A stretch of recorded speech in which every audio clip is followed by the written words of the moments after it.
CPIM Mohanpur মহকুমা কমিটির উদ্যোগে লেম্বুছড়া এক প্রকাশ্য সভা অনুষ্ঠিত হয়েছে রবিবার। এই প্রকাশ্য সভাতে উপস্থিত ছিলেন সিপিআইএম পলিট ব্যুরোর সদস্য তথা রাজ্যের বিরোধী দলনেতা জিতেন্দ্র চৌধুরী। উপস্থিত ছিলেন স্থানীয় অন্যান্য নেতৃত্বরা। বর্ধিত বিদ্যুৎ মাশুল প্রত্যাহার করা, স্মার্ট মিটার প্রত্যাহার করা, রেগা টুয়েপের কাজ এবং মজুরি বৃদ্ধি করা সহ বিভিন্ন দাবিকে সামনে রেখে এদিনের এই সভা অনুষ্ঠিত হয়েছে। এদিনে এই সভায় বক্তব্য রাখতে গিয়ে আনুমানিক 4:30 নাগাদ বিরোধী দলনেতা জিতেন্দ্র চৌধুরী বলেন, রাজ্যের মানুষকে পাইপলাইনের মাধ্যমে যে গ্যাস সরবরাহ করা হচ্ছে এবং বিভিন্ন যানবাহনে যে সিএনজি গ্যাস প্রদান করা হচ্ছে তা উত্তোলন করা হচ্ছে রাজ্যের মাটি থেকেই। এরপরেও এই রাজ্যে গ্যাসের দাম বৃদ্ধি করা হয়েছে। অন্যদিকে বিদ্যুৎ মাশুল বৃদ্ধি হওয়াকে কেন্দ্র করেও এদিন তীব্র সমালোচনায় সরব হয়েছেন জিতেন্দ্র চৌধুরী।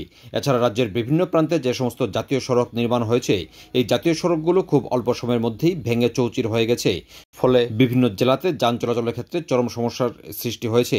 এই সমস্যাগুলোকে কেন্দ্র করেও এদিন সমালোচনায় সরব হয়েছেন জিতেন্দ্র চৌধুরী। এই সভাতে অন্যান্যদের মধ্যে উপস্থিত ছিলেন প্রাক্তন মন্ত্রী প্রণব দেববর্মা, গণমুক্তি পরিষদের কেন্দ্রীয় কমিটির সম্পাদক রাধাচরণ দেববর্মা থেকে শুরু করে দলের অন্যান্য নেতৃত্বরা। কেন বিদ্যুতের মাশুল বাড়বে? কেন স্মার্ট মিটারের নামে এই ত্রিপুরার 44 লক্ষ মানুষকে আদানি আম্বানির তাদের মুনাফা তৈরি যাত্রা করে পিছিয়ে মারবেন? আপনারা দাবি করেছেন কেন সরকার পিএনজি অর্থাৎ পাইপলাইনে মোহনপুরে হয়তো এখনো আসেনি, আসবে। রান্নার গ্যাস, সিএনজি যে গ্যাসের মাধ্যমে পেট্রোল ডিজেলের চেয়ে কম খরচে অটো চালানো যায়, গাড়ি চালানো যায়, আরো নানা ধরনের আমাদের রোজগারের প্রশ্নে যে সমস্ত যন্ত্রপাতি ব্যবহৃত হয় তার দাম বাড়বে।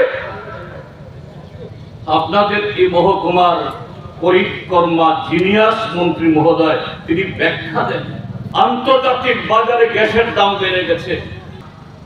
মানিক শাহ বলেন বিরোধীরা চক্রান্ত করছে।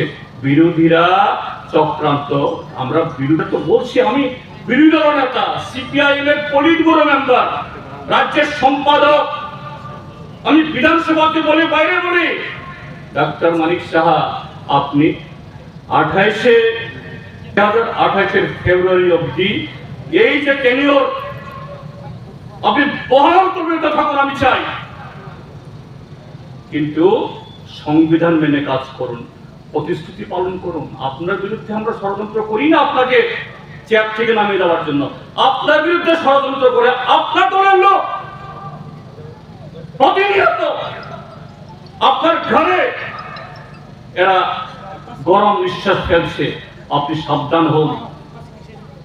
এই সমস্ত দুর্নীতিবাজ যারা আইন মানে না তারা, তিনি সুন্দরভাবে কাজ করে গেছেন, সুন্দর রাষ্ট্র উপহার করে গেছেন। আর আজকে আইন নেই, কানুন নেই। কোন কন্ট্রাক্টর, ঠিকাদার যদি কি জাতীয় সড়কের অন্য কাজেরও এইভাবে এই মন্ডলের দ্বারা আক্রান্ত হয়ে যখন থানা উপযোগী হয়, সব থানা সব পুলিশ অফিসার পরে কথা বলছি না, কিন্তু একটা অংশ এই যে মেরুদণ্ড বিকিয়ে দেওয়া নপুংসক, এরা বলে আমরা মীমাংসা বিড়ালাম। এই মীমাংসা করতে গিয়ে আজকে রাস্তার এই হাল, এই পাপের প্রায়শ্চিত্ত করতে হবে ডাক্তার মানিক সাহা, বিপ্লব কুমার দেবদেরকে। এই রাস্তা আজকে এই হাল হওয়ার পেছনে এর আগেই